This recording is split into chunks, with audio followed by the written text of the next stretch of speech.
Have you guys ever thought of like, what if your business goes to zero? What if you completely fail and flop?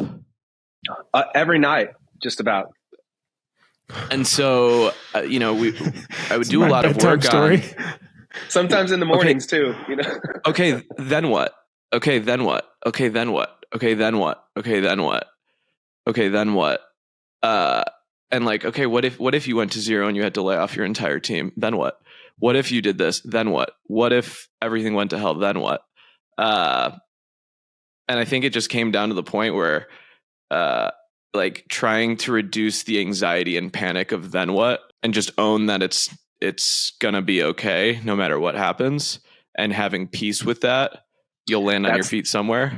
That's my deepest, darkest fear. And that, I mean, it's probably a correlation of the unhealthy relationship that I have with my business is the identity that I find. Like if I'm watching one of our colleagues, and I'm watching the world right now, this is about to take a turn, but I'm watching a very large screen printing company like implode, and I'm watching the world, like have things to say about it. And it's showing up on my feed, like from musical artists that I was like, what? There's a local Oklahoma City artist that reached out to us a week ago and said, hey, a bunch of my merch is caught up in this place, and here's the article. Don't know if you've heard about it.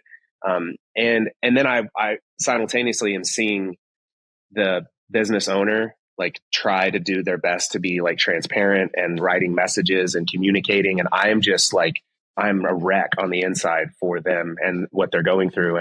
But I'm seeing this, if I'm really being honest, like I'm seeing my own kind of nightmare play out in front of my eyes. And I am thinking about that, Stephen, like the anxiety or like the what if, what's next. And I don't know.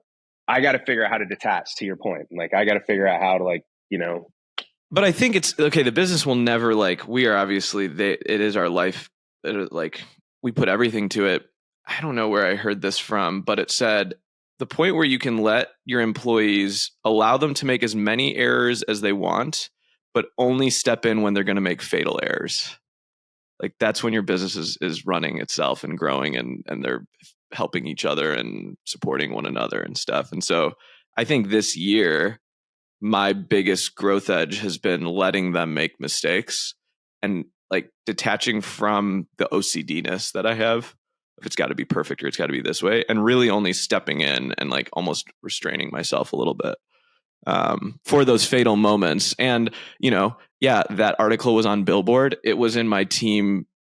I sent it to everyone and I said, this could be us. I'm with you, Justin. That is painstaking to think through.